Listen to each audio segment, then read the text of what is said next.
Start.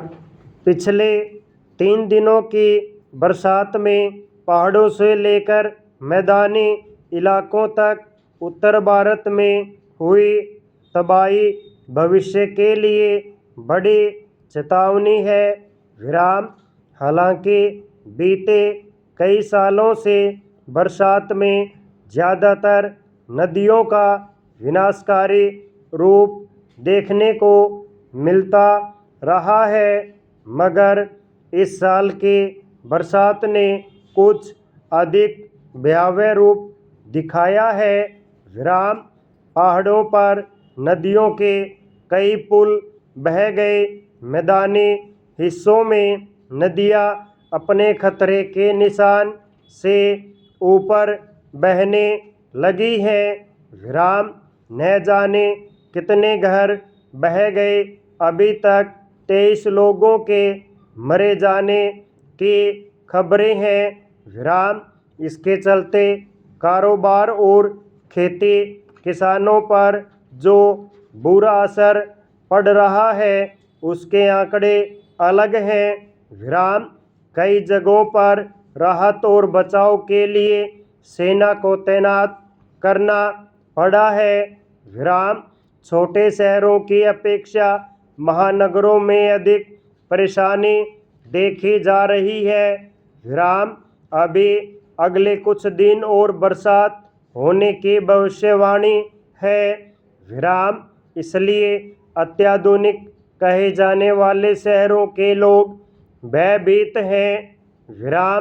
मोहल्लों और सड़कों पर पानी जमा है, जिसके चलते लोगों का घरों से बाहर निकलना मुश्किल बना हुआ है। इस तरह शहरी नियोजन को लेकर भी गंभीर सवाल उठने लगे हैं।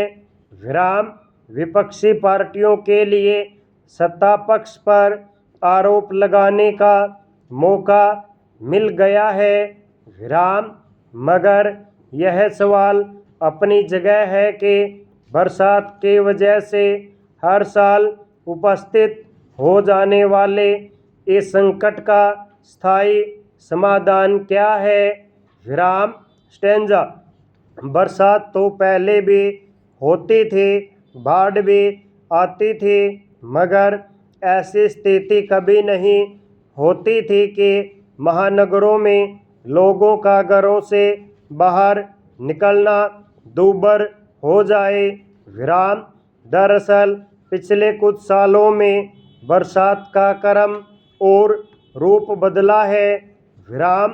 पहले बरसात कई दिनों तक लगातार होती थी, अब कुछ घंटों की बारिश में ही सड़कें जलमग्न हो जाती है।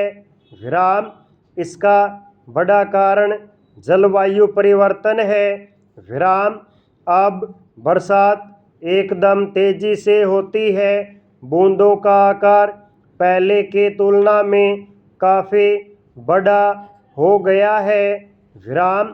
फिर जितना पानी 2-3 दिनों में वर्षा करता था, उतना कुछ ही घंटों में बरस जाता है, जिसके चलते अचानक पानी की मात्रा बढ़ जाती है और उसकी निकासी में काफ़ी वक्त लग जाता है। इसका दबाव नदियों और बांधों पर भी पड़ता है। जहाँ पानी अधिक इकट्ठा हो जाता है, वहाँ के बांध खोल दिए जाते हैं, जिससे उन नदियों का जल स्तर भी एकदम से बढ़ जाता है। जहाँ बारिश कम या नहीं हुई होती है।